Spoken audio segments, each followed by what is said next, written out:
Sometimes you look at some people in life and you see that life is so easy for them. Everything is going on smoothly and everything is, just like perfect for them. And you wonder, how come they're having life easy like that, compared to other people? Sometimes when you want to look at it and you want to study their lives, you realize that somebody somewhere might have paid a price for them to be able to enjoy that kind of life. It could be their parents, it could be great grandchildren, grandparent, great grandparents, somebody related, somebody somewhere paid a price for them. Nothing is easy in life. Nothing comes easy. We always have to make some sacrifices. We always have to make some commitment. We always have to let certain things go. We always have to pay certain price to get something. So whatever we want to be and wherever we are going in life, whatever our dreams and aspirations, there is a price we need to pay to be able to achieve those dreams and get to the place where we want to be. We cannot sit and say, oh, we want to become somebody great in future, and yet we are being lazy. We are not ready to learn. We are not ready to sacrifice, discipline ourselves and study and all that. We cannot say want to become maybe a very good footballer in future, basketball player, and yet we are not ready to put in the training and all that. There is always a price we have to pay. And when you look at all the great men, great women in the world, you study their lives, one of the things they will tell you is that they had to pay a price. Women of God, men of God, they will tell you there is a price they had to pay. We say salvation is free. Yes, it's very free. That is true.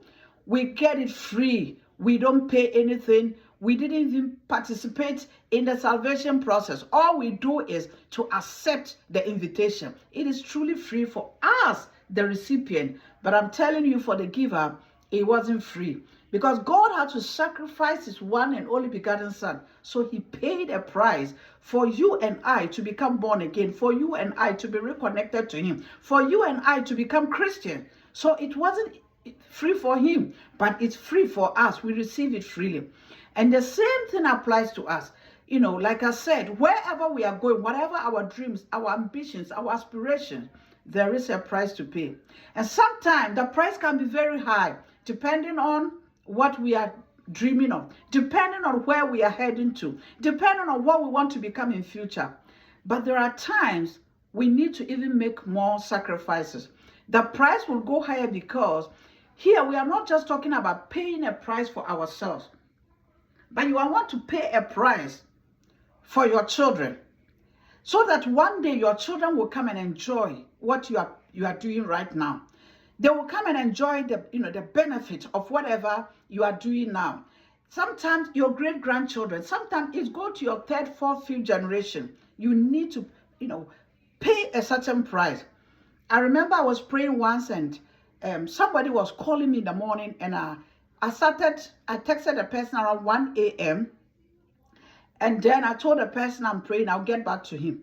So around 5:30, I finished praying. And then I texted the person and I said, the person, oh, you mean you were still praying? I said, yes, I was still praying. He said, wow, for that long? And I said, yes, because I have to pay a price, not for me alone, but for my children. These are prayers that I am praying, and I'm trusting God that I'm praying prayers into the lives of my children, into the lives of my grandchildren, future great-grandchildren, and all that. There are prayers that I'm praying for their future husband, their future wife, their future jobs, their spiritual lives, their career, everything. So it's a price that I have to pay, and I can't just get up and say 10 minutes, I'm just praying here and there. And we all have certain kind of price that we have to pray. Looking at our children, sometimes it has to do with finances. I know some people who are really building, big, what do you call it? Big businesses and other things, institutions, and it's not just for them. They are building all that for their children. I just pray that whatever we are building or whatever price you are paying, one day our children will not come and just destroy everything, but they will actually come and benefit from whatever our toil, from whatever our labor, be it spiritual, physical, academically, whatever. But all I know, and I want to share with you because it just dawned on my spirit, that there is always a price to pay. And that price, we cannot dodge it. When we are not prepared to pay that price, we are not going to see what we want to see, and we are not going to fulfill our dreams, aspirations, and the word that have been spoken into our lives. And most importantly, we sow this seed and we pay this price for our children and generations after us. So please, let us not deny our children and generation after us some of the benefits, some of the good things they have to enjoy by refusing to pay the price.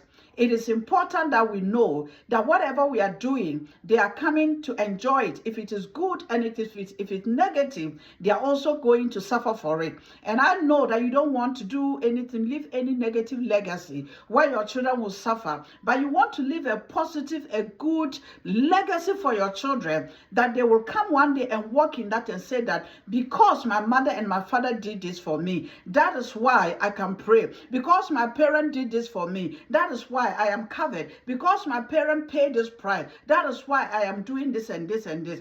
And I think that when we all know and we all take the challenge and stand in the gap and pay the price right now, we will live to enjoy it. And not only us, even when we are grown old, we can see our children and our descendants after us also enjoying the benefits of whatever we have built, and whatever sacrifices that we have made in life, it will never go waste. So please, there is a price to pay.